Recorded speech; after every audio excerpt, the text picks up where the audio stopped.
నమస్తే అండి. ఎలా ఉన్నారంతా? ఏంటో అండి, చిన్నప్పుడు సాటర్డే వచ్చిందంటే నెక్స్ట్ రోజు సండేని తలుచుకుని అదేదో తెలియని ఆనందం. గబగబా గేమ్స్ పీరియడ్ కంప్లీట్ చేసుకుని బ్యాగ్ తగిలించుకుని ఇంటికి పరిగెట్టేవాళ్ళం. ఇంటికి వెళ్ళేసరికి అమ్మ మంచిగా పాలు, స్నాక్స్ రెడీ చేసి పెట్టేది. సాటర్డే కదా, అమ్మని బతులాడుకుని ట్యూషన్ జంప్ కొట్టి బ్యాచ్తో రోడ్ ఎక్కి ఇంకా చూసుకోండి 7:30 అయ్యే వరకు ఒకటే ఆటలు. అప్పటికే అమ్మ 100 సార్లు పిలిచేది రమ్మని. ఎన్నిసార్లు పిలిచినా వచ్చేవాళ్ళం కాదు.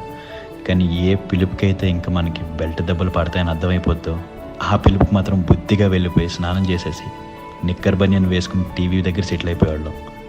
అలా వసుంధర సీరియల్ స్టార్ట్ అవుతూ ఉంటుంది. అప్పుడు వచ్చేది అమ్మ సాటర్డే స్పెషల్ మంచి కరకరలాడే ఉల్లి దోశలు వేసుకొని దోశలు తింటూ వసుంధర సీరియల్ చూడటం అప్పట్లో ఏదో తెలియని ఆనందం. తినేసి తేజ మూవీస్లో సినిమా చూసేసి పడుకునేసరికి 11 అయ్యేదండి. ఇంకా నెక్స్ట్ డే లేచేసరికి 8:30 అయ్యేది. ఈలోపు అమ్మ కుంకుడికాయ రసం తీసి రెడీ పెట్టేదండి. మంచిగా తలస్నానం చేసేసి చాలా కష్టంగా ఇడ్లీ తినేసి ఈటీవీలో మహాభారతం సీరియల్ చూడటానికి రెడీ అయిపోయేవాళ్ళు. ఇంట్లో అంతా కలిసి ఆ సీరియల్ చూసేవాళ్ళు. 1 గంట సీరియల్ చూసి మళ్ళీ బ్యాచ్ను వేసుకుని అష్టాచెమ్మ, వైకుంఠపాలి లాంటి ఆటలు ఆడుకునేవాళ్ళం. మధ్యాహ్నం వరకు అవే ఆటలు. సండే లంచ్కి అమ్మ పిలవక్కర్లేదు. అమ్మ చేసే నాన్ వెజ్ కర్రీ స్మెల్కి మనమే ఆకలేసిందంటూ పరిగెట్టుకుంటూ వెళ్ళిపోయేవాళ్ళం.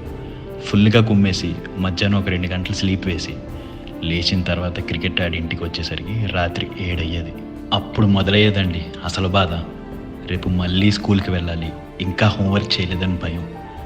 లేట్గా హోంవర్క్ స్టార్ట్ చేసినందుకు అమ్మతో తిట్లు తినేసి బెడ్ ఎక్కేవాళ్ళం.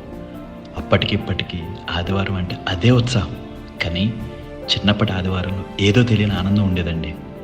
అప్పుడు మహాభారతం, ఇప్పుడు నెట్ఫ్లిక్స్ ప్రైమ్లో ఏ దరిద్రం పడితే అది. ఇప్పుడు ఆదివారం అయితే స్నానమే చేయడం మానేసాం.